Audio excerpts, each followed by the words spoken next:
నమస్కారం, వార్తలకు స్వాగతం. ముందుగా ముఖ్యాంశాలు. టీడీపీ పోలిట్ బ్యూరో సభ్యులు వర్ల రామయ్య మీడియా సమావేశం, పలు అంశాలపై వివరణ. బొత్స సత్యనారాయణ ప్రెస్ మీట్, పలు అంశాలపై వివరణ. బొత్స సత్యనారాయణ మీడియా సమావేశం నిర్వహించారు. ఈ సందర్భంగా పలు అంశాలపై ఆయన మాట్లాడారు. ఆఖరికి స్వయాన్న నేను పార్టీకి రాజీనామా చేస్తున్నట్టు లేఖను కూడా సృష్టించింది. ఎంత దౌర్భాగ్యం, ఎంత దిగజాడుతనమో దీన్ని బట్టి తెలుస్తుంది. లేఖ బట్టి తెలుస్తుంది ఏ స్థాయికి తెలుగుదేశం పార్టీ కూటమి దిగజారింది అనడానికి ఇది పరాకాష్ట.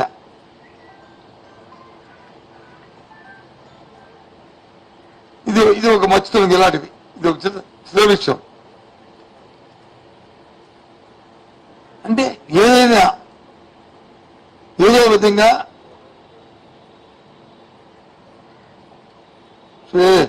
వాళ్ళకి వచ్చిన కుతంత్రాలతో కొత్త రాజకీయాలు చేసి బయటపడాలని ఏం పెడతారు? తెలుగుదేశం పార్టీకి చంద్రబాబుకి ఉన్న చరిత్ర ఈ రాష్ట్ర ప్రజానికి అందరికీ తెలుసు. మాయా, మోసం, దగ. అలాగే రాజశేఖర రెడ్డి గారికి, జగన్మోహన్ రెడ్డికి తెలుసు. ఏదైనా చెప్తుంది చేస్తారు, చేసింది చెప్తారు. రైతు పెట్టేవాడిగా ఉండాలి కానీ చేయి పట్టేవాడిగా ఉండకూడదు, చేయి పెట్టేవాడిగా ఉండాలని నానుడిని విశ్లేషిస్తారు. పేదవాడు కానీ ఉన్నాయంటే వారికి చేయూత ఇవ్వాలి. పేదవాడు పేదవాడిగా ఉండకూడదు. రైతు కూలీగా ఉండకూడదు. వాళ్ళు డాక్టర్, ఇంజనీర్ అవ్వాలి అని నమ్మిన వాళ్ళు. కూలీగా ఉండకంటే కూలి కూడా పెద్దవాడు అవ్వాలి, కార్పొరేట్ అవ్వాలని నమ్మిన వ్యక్తులు వీళ్ళు. ఆ విధంగా నమ్మారు కాబట్టి, ఆ విధమైన మేనిఫెస్టోలు ఇచ్చారు కాబట్టి, మాయని చెప్పకుండా 5 సంవత్సరాలు మళ్ళీ రిపీట్ చేస్తారని, 5 సంవత్సరాలు నా పరిపాలన నమ్మి మీకు మంచి జరిగితేనే నాకు ఆశీర్వాదం కోరిన నాయకుడు ఈ దేశంలో ఎవరు లేరు, జగన్మోహన్ ఒక్కరే. కాబట్టే ఆయన మళ్ళీ ఇంత పెద్ద ఎత్తున ఆయన ఆశీర్వదించిన ఆ తల్లులకి, మహిళామణులకి, సోదరులకి, అన్నలకి, తమ్ములకి అందరికీ కూడా మరొకసారి కృతజ్ఞతలు చెప్తూ, ఇదే విధంగా మా పార్టీ కార్యకర్తలందరూ ఉన్న వాళ్ళందరూ కూడా చాలా మంది చెప్పారు, సచివాలయం వ్యవస్థ పెట్టారు, కార్యకర్తలకు విలువ లేకుండా చేశారు అని. సచివాలయం వ్యవస్థ పెట్టింది అవినీతి రూపం. కార్యకర్త ఎప్పుడు కూడా నాయకుడి గుండెల్లో, పార్టీ గుండెల్లో ఉంటాడు. ఏదైతే జన్మభూమి కమిటీ లాంటి అవినీతి ఏవైతుందో అలాంటివి లేకుండా ఉండడానికి సచివాలయం వ్యవస్థ, మరి ఏదైతే పూజ్య బాపూజీ కళ్ళ కన్నా గ్రామ స్వరాజ్యం గుమ్మం ముందే పరిపాలన ఉండాలని కోరుకున్నారో ఆ వ్యవస్థ అది బాగా మా కార్యకర్త అందరూ కూడా అర్థం చేసుకున్నారు. వాలంటరీ వ్యవస్థ ఎంత దిగ్విజయంగా జరిగిందో మన కరోనా వచ్చినప్పుడు కానీ, తర్వాత జరుగుతున్న కార్యక్రమాల్లో కానీ ఏ విధంగా 100% దేశానికి అది కులమానికిగా దిక్సూచిగా ఉన్నదో వాలంటరీ వ్యవస్థ. వాళ్ళందరూ కూడా ఈ రాష్ట్రం సంక్షేమ అభివృద్ధిలో పాల్పంచుకోవడం చాలా సంతోషం. వాళ్ళందరూ కూడా ఏ ప్రాబ్లం నొక్కంటే ఈ కార్యక్రమాన్ని చేశారు. ఎన్నోళ్ళకి చూసిన ప్రయత్నం చేశారు, దౌర్జన్యాలు చేయడానికి చూశారు. మీ సమయం పాటించాం. మా కార్యకర్తలకు మేము ఇన్ఫార్మ్ చేస్తాం. మేము అందరికీ. BJP MP Laxman press meet నిర్వహించారు. ఈ సందర్భంగా ఇరు పార్టీలపై ఆయన మండిపడ్డారు. వారు నీళ్ల విడిచి సాము చేసిన ప్రజలు ఉచితాలను, గ్యారెంటీలను నమ్మలేదు. రైతుల రుణమాఫీ డిసెంబర్ 9 అని చెప్పి ఆగస్టుకు వాయిదా వేసి అన్ని దేవుళ్ళ మీద ఒట్లు పెట్టిన ప్రజలు దాన్ని పరిగణలోకి తీసుకోలేదు. అల్లవిగాని హామీలు ఇస్తున్నాడని ఈ రాష్ట్రం పూర్తిగా మరి అప్పుల ఊపిలోకి నెట్టబడి ఉన్నటువంటి విషయాన్ని తెలుసుకొని కూడా మరి ఇచ్చిన హామీలు ఏ రకంగా అమలు చేస్తారనే దాని మీద ఎక్కడ కూడా స్పష్టత లేదు. ఈ 6 గ్యారెంటీలు అమలు కావాలంటే 2 లక్షల కోట్లు, అంటే అప్పుల మీద అప్పులు చేసి అప్పుల మీద వడ్డీ కట్టడానికే ఇవాళ కొత్తగా అప్పులు ఈ ప్రభుత్వం యోజన చేస్తుంది తప్పితే అప్పు తెస్తే గాని జీతాలు ఇవ్వలేని దుస్థితి ఈ రాష్ట్రంలో. ఆనాడు కేసీఆర్ గారు అప్పు చేసి పప్పుకూడు చందంగా వ్యవహరిస్తే ఇప్పుడు రేవంత్ రెడ్డి గారు కూడా అదే బాటలో నడుస్తూ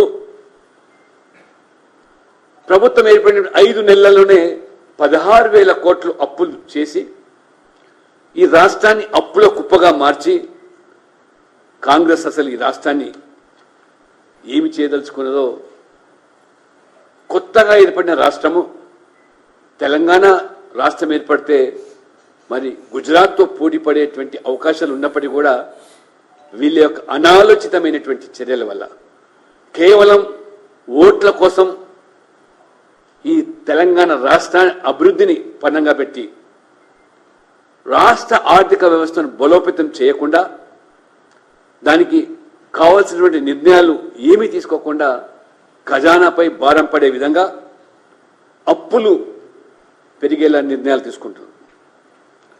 రాష్ట్రాన్ని కాంగ్రెస్ పార్టీ పెను సంక్షోభంలోకి ప్రమాదంలోకి నెట్టబోతా ఉన్నది.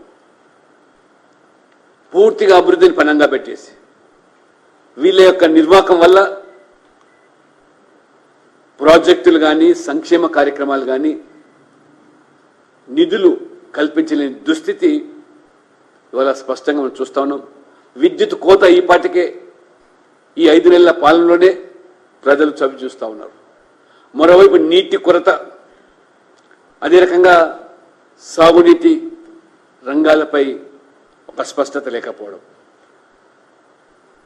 సాగునీటి ప్రాజెక్టుల విషయంలో కూడా అవినీతి గురించి మాట్లాడిన కాళేశ్వరం మీద ఇంతవరకు మరి ఎటువంటి చర్యలపైన ముందడుగు వేయకపోవడం, ధరణి మీద చేసినటువంటి మీ యొక్క మరి ఆరోపణలు,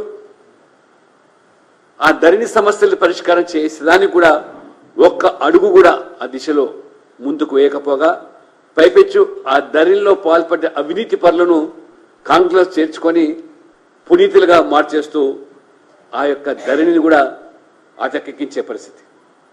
మద్దతు ధర 500 బోనస్సు, మరి ఇవాళ చూసినట్టయితే కొనుగోలు కేంద్రాల వద్ద ధాన్యపు రాసులు పోగుపడుతున్న ఇవాళ కొనుగోలు కూడా ప్రభుత్వం సరిగా చేయలేకపోవడం.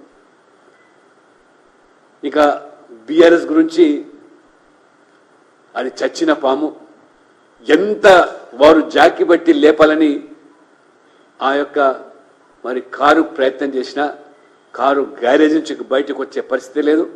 స్క్రాప్లో కూడా ఇవాళ అమ్మే పరిస్థితి కూడా లేకపోతుంది. కాబట్టి వీరు ఎంత డబ్బు ఖర్చు పెట్టినా కుప్పిగింతలేసినా ఒక్క సీటు కూడా గెలిచే పరిస్థితి ఈ రాష్ట్రంలో మరి ప్రస్తుత పరిణామాలు స్పష్టం చేస్తూ ఉన్నాయి.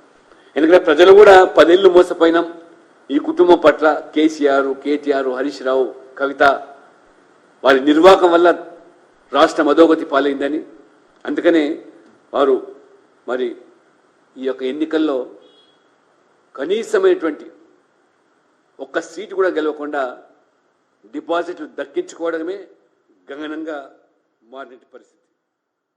అందుకనే టీడీపీ పోలిట్ బ్యూరో సభ్యులు వర్ల రామయ్య మీడియా సమావేశం నిర్వహించారు. ఈ సందర్భంగా సీఎం జగన్ రెడ్డిపై మండిపడ్డారు. ఉత్తేజితులైనారు, ఈ మహాయజ్ఞంలో పాలు పంచుకోవాలని నిర్ణయం తీసుకున్నారనేది అర్థమైంది. అందుకే మీ అందరికి కూడా కూటమి తరఫున చేతులెత్తి నమస్కారం చేయాలనే ఉద్దేశంతో ఈ రోజున మా 3 పార్టీలు మీ ముందుకు వచ్చి మీకు కృతజ్ఞతలు తెలియజేస్తున్నాం. ఆశ పెట్టారు, ఆశపడలేదు. మీరు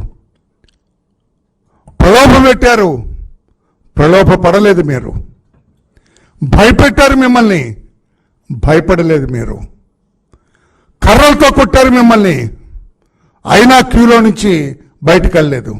రాళ్ళు విసిరారు మీ మీద, రక్తం కారుతుంది మీకు, అయినా కూడా క్యూలు వదిలి వెళ్లకుండా ఓటు అక్కడ వేసి ఓటనే ఆయుధంతో వాళ్లకు బుద్ధి చెప్పేంత వరకు కూడా మీరు అంత మనోనిశ్చలతోటి మనోనిబ్బరంతో బాధలను కూడా దిగమింగి మీరు ఉన్న విధానం బహుదా ప్రశంసనీయం అని చెప్పి కూడా మేము తెలియజేస్తూ మీ అందరికి కూడా కృతజ్ఞతలు చెప్పాలి, మీ అందరిని కూడా అభినందించాలి. అంటే ప్రజాస్వామ్యాన్ని కాపాడటం కోసం ఇంకా ప్రజలందరూ కూడా ఓటర్లందరూ కూడా ఏ రకంగా సమాయత్తమయ్యారు, ఏ రకంగా వారు బయటకు వచ్చారు, ప్రజా వ్యతిరేకత ఉన్న ఒక ప్రభుత్వాన్ని పడగొట్టాలనే ఒక నిర్ణయం తీసుకున్న తర్వాత ఏ రకంగా ఉత్తేజంతో ఆనందంతో ఉద్వేగంతో బయటకు వచ్చిన తీరు అభినందనీయం అని చెప్పి కూడా తెలియజేస్తూ తెలుగుదేశం పార్టీ, జనసేన పార్టీ, మా బీజేపీ పార్టీ తరఫున ఓటర్లందరూ కూడా మేము కృతజ్ఞతలు అభినందనలు తెలియజేస్తున్నాం. మీరు చేసిన ఈ తెగువ, మీరు చూపించిన ఈ ధైర్యం, ఇన్ని బాధలకు, ఇన్ని అవరోధాలకు, ఇన్ని ఆటంకాలకు కూడా ఎదురొడ్డి మీరు పోలింగ్ బూత్కు వచ్చిన పరుగులు తీసిన విధానం అభినందనీయం అని చెప్పి కూడా తెలియజేస్తూ మీ అందరి కృతజ్ఞతలు తెలియజేస్తూ జనసేన పార్టీ నుంచి ఆ పార్టీ పెద్దలు శ్రీ చిల్లపల్లి నాగేశ్వరరావు గారు మాట్లాడతారు. చిల్లపల్లి శ్రీనివాసరావు గారు మాట్లాడతారు. ఆంధ్ర రాష్ట్ర ప్రజలందరికీ మా జనసేన పార్టీ తరపున, తెలుగుదేశం పార్టీ తరపున, అలాగే భారతీయ జనతా పార్టీ తరపున ప్రత్యేక కృతజ్ఞతలు, ధన్యవాదాలు తెలుపుతా ఉన్నా. దేనికంటే నిన్న జరిగిన ఎలక్షన్ ఒక మంచికి చెడుకి జరిగిన ఎలక్షన్లో మీరందరూ కూడా మంచి వైపు నిలబడి ఎటువంటి అవాంతరాలు ఎదురైనా కూడా ఎటువంటి ప్రలోభాలకి లోను కాకుండా మీరంతా ధర్మం వైపు నిలబడి మంచి విజయాన్ని సాధించే దిశగా మీరంతా నిలబడినందుకు ప్రత్యేకంగా మీ అందరికీ కూడా ప్రత్యేక ధన్యవాదాలు చెప్తా ఉన్నాం. దేనికంటే ఒక అరాచక పాలనని ముగింపు పలకటానికి ఏదైతే Telugu Desam party, Janasena party, BJP party పొత్తు పెట్టుకొని ఒక ఎన్డీఏ గవర్నమెంట్ ఫామ్ చేసే దిశగా ఈ రోజున ఆంధ్ర రాష్ట్రంలో వెళ్తా ఉందో దానికి మీరు లక్షలాది మంది, కోట్లాది మంది మీరు ఒక మద్దతు తెలపటం నిన్న జరిగిన ఓటింగే నిదర్శనం. దేనికంటే మంగళగిరిలో నేను ఉదయం 7 గంటలకు వెళ్తే ఇందాక రామయ్యన్న చెప్పినట్లు 7 గంటలకే బారులు తీరున్నారు. ఈవీఎంలు ఇంకా సెట్ కూడా చేసుకోకుండా వాళ్ళు ఇంకా పెట్టండి అని చెప్పి ప్రజల నుంచి ఎంత ఇదిగా వాళ్ళ రిక్వెస్ట్లు వచ్చినాయంటే 2 గంటలు, 3 గంటలు, 5 గంటలు కూడా నిలబడి ఓటింగ్ చేసిన పరిస్థితి. ఇంత ఉత్తేజంగా నిన్న కొన్ని చోట్ల గొడవలు సృష్టించినా కానీ కావాలని 4-5 ఆ టైంలో ఓటింగ్ పెరిగిపోతుంది, పర్సంటేజ్ పెరిగిపోతుంది, ఎక్కడో ఇదైపోతామని చెప్పి వాళ్ళు విచక్షణ కోల్పోయి ప్రవర్తించినా కానీ ఓట్లు మీరంతా కూడా నిలబడి ఓటు వేసినందుకు ఒక మంచి వైపు, ధర్మాన్ని వైపు మీరు చేయటం నిజంగా చాలా సంతోషం అనిపించింది. అందుకే ప్రత్యేకంగా మీకు ధన్యవాదాలు చెప్తా ఉన్నాం. అలాగే మా పార్టీ తరఫున కార్యకర్తలు, నాయకులు, అలాగే తెలుగుదేశం పార్టీ తరఫున కార్యకర్తలు, నాయకులు, అలాగే బీజేపీ తరఫున కార్యకర్తల నాయకులు కూడా అసలు ఉమ్మడిగా ఎక్కడా కూడా ఎటువంటి ఇది లేకుండా కలిసిమెలిసి రాష్ట్రంలో ఒక మంచి వైపు ప్రయాణించాలని చెప్పి మా నాయకులు, కార్యకర్తలంతా కూడా నిలబడినందుకు వారికి కూడా ఈ సభాముఖంగా వారికి కూడా ప్రత్యేక ధన్యవాదాలు తెలుపుతున్నాను. Thank you. బీజేపీ నుంచి పెద్దలు, సీనియర్ నాయకులు శ్రీ దినకర్ గారు.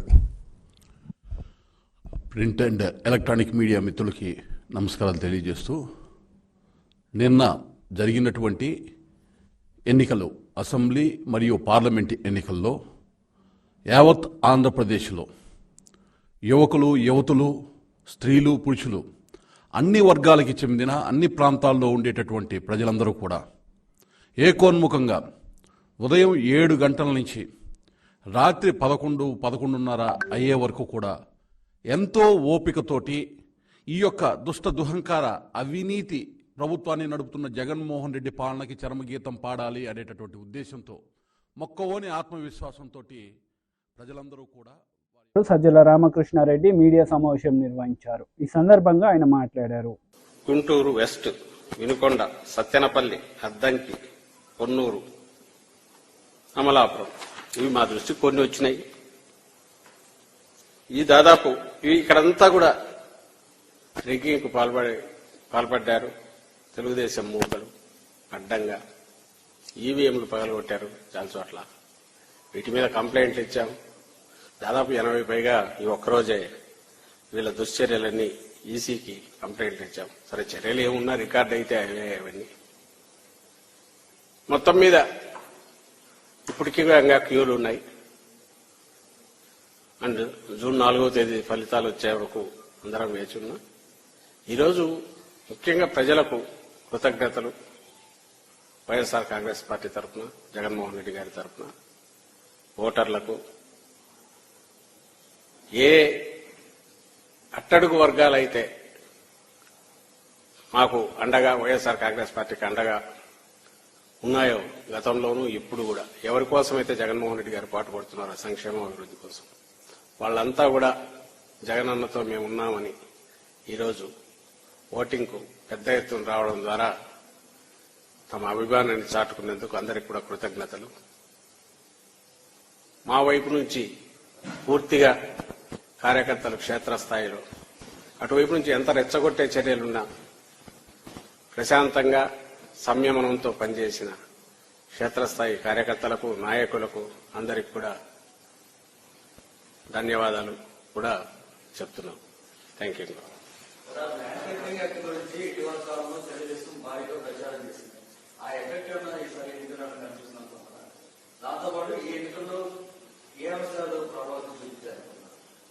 ఈ అంశాలు స్పష్టంగా అజెండా జగన్మోహన్ రెడ్డి గారు ఏ రోజైతే సంక్షేమం ద్వారా అభివృద్ధి, ప్రతి పేద కుటుంబం అభివృద్ధి, రాష్ట్రాభివృద్ధి కూడా దారితీస్తుంది అని ఒక యజ్ఞం మొదలు పెట్టారు.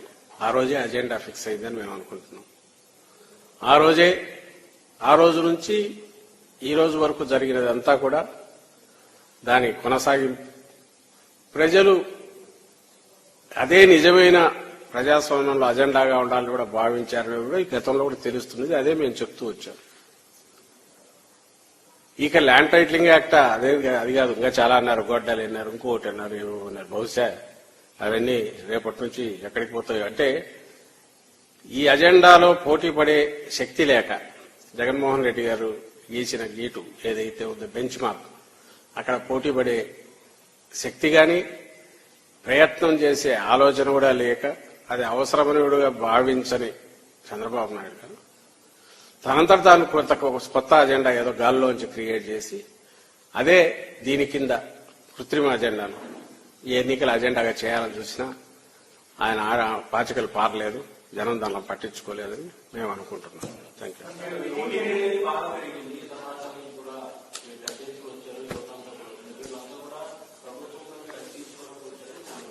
అనుకోవచ్చు ఎవరి ఇంటర్ప్రిటేషన్ అన్నా ఎలాగైనా. నేను అదే చెప్తున్నా కదా, ఈరోజు జరిగిన ఓటింగ్ సరళి చూస్తే ఏ రకంగా అనుకోవచ్చు. అయితే నేను ఇంతకుముందు అన్నట్టు అక్కడ బాగా అత్యుత్సాహంగా పాల్గొన్న వాళ్ళల్లో యువత కూడా ఉన్నారు, మహిళలు ఉన్నారు. ముఖ్యంగా పేద వర్గాలన్నీ పూర్తిగా ఉత్సాహంగా గంటల తరబడి నిరీక్షించి కూడా వచ్చారు. ప్రజలు ఉన్నారు. ఈ అజెండా ప్రజల కోసం పనికొచ్చే అజెండా అయినప్పుడు దాన్ని అభిమానించే వాళ్ళు అన్ని వర్గాల్లో ఉంటారు. యువత మాత్రం జగన్మోహన్ రెడ్డి గారిని అభిమానించాలని ఎందుకు అనుకుంటున్నారు? అసలు యువత లేకుండా జగన్మోహన్ రెడ్డి గారిని చూసేదే యువతను ఐకాన్ లాగా చూస్తారు. వాళ్ళకు అనుకున్నారు యువతలో లేరు, ఇంకోరిలో లేరని. అలాగే వచ్చిన వాళ్ళందరూ మాకే వేసారని ఆయన చంద్రబాబు నాయుడు గారు అనుకున్నా అభ్యంతరంలా. ఎందుకంటే మేము అనుకున్నా, వాళ్ళు అనుకున్నా ఇప్పుడు ఇమీడియట్ చేయగలిగేది ఏం లేదు. జూన్ 4 వరకు వెయిట్ చేయక తప్పదు. కానీ సరళిని చూస్తే మాకు అనిపించింది చెప్పాం.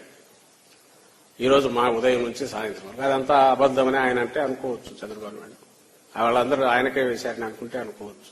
అంతా జూన్ 4కు తెలిసిపోతుంది కదా, తొందర ఎందుకు? మాకు అనిపించింది మేము చెప్పాము.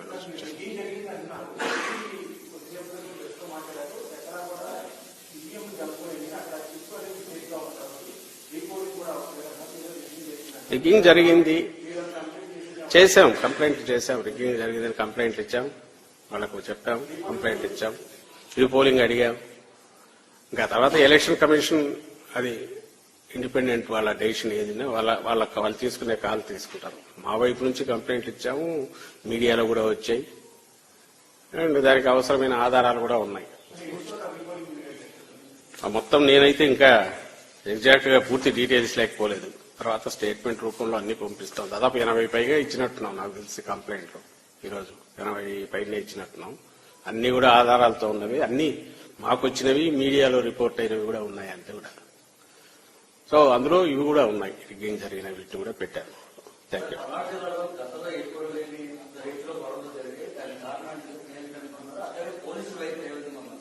అన్యాయంగా ఉంది.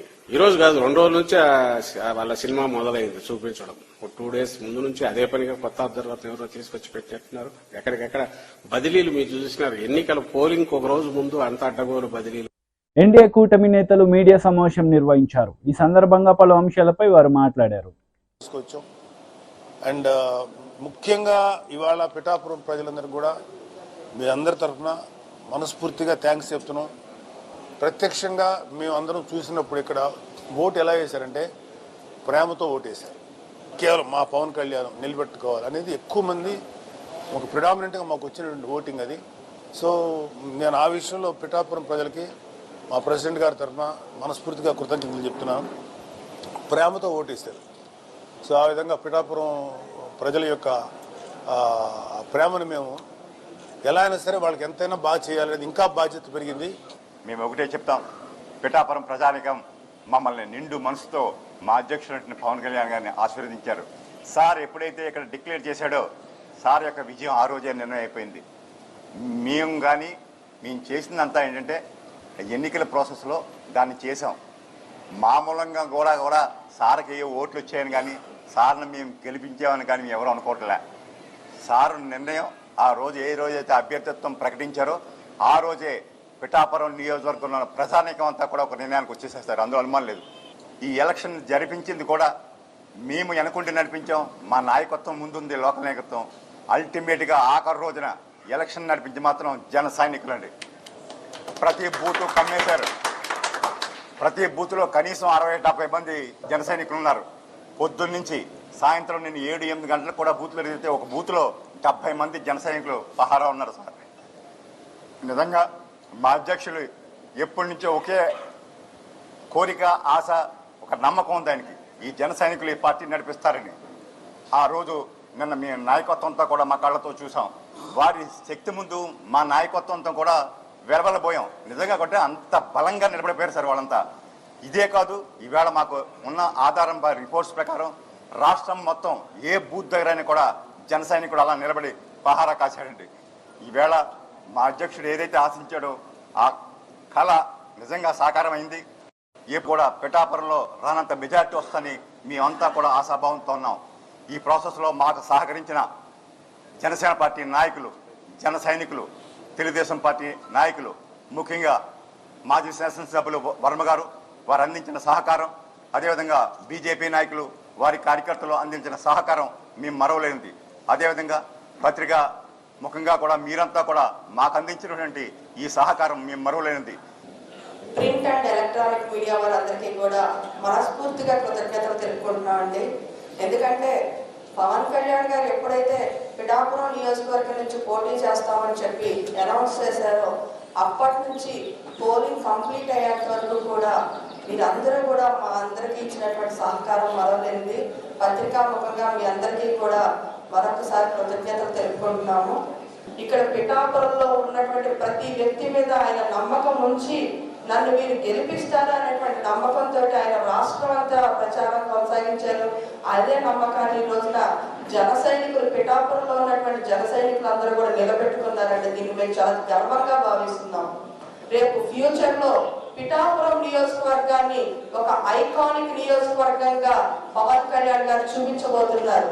పవన్ కళ్యాణ్ గారు పిఠాపురం నియోజకవర్గాన్ని ఏ విధంగా అభివృద్ధి చేస్తారనేది రాష్ట్రం అంతా కాదండి, దేశ వ్యాప్తంగా కూడా గమనిస్తూ ఉంటుంది. కాబట్టి ఈ రోజున రేపన్న రోజున పిఠాపురం నియోజకవర్గం అనేది ఒక ఐకానిక్ నియోజకవర్గంగా నిలబడుతుందనడంలో ఏ సందేహం లేదు. నిన్న పరిపూర్ణంగా పిఠాపురంలో ఉన్నటువంటి ప్రతి ఒక్క ఓటర్ మహేషయులు పొద్దున్నే 6 గంటల నుంచి క్యూ లైన్ లో ఉండి రాత్రి 11 గంటల దాకా ప్రతి ఒక్కరు వారి వారి అమూల్యమైన ఓటు జనసేన పార్టీకి ఇక్కడ ఎమ్మెల్యే అభ్యర్థి పవన్ కళ్యాణ్ సార్కు, అదే మాదిరిగా ఎంపీ అభ్యర్థి అయినటువంటి ఉదయ్ శ్రీనివాస్ గారికి మొత్తం ఒక మంచి పర్సెంటేజ్ ఆఫ్ ఓట్స్ దాంట్లోనే వేయడం జరిగింది అని మేము భావిస్తున్నాము.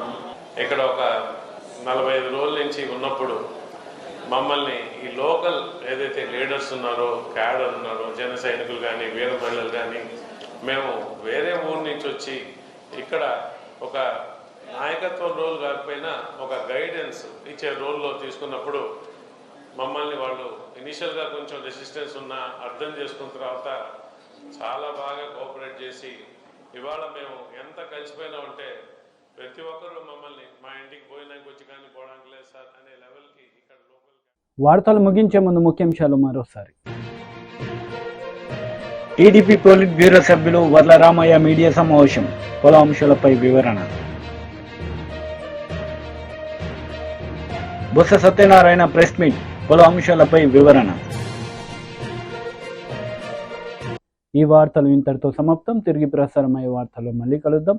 అంతవరకు సెలవు. నమస్తే.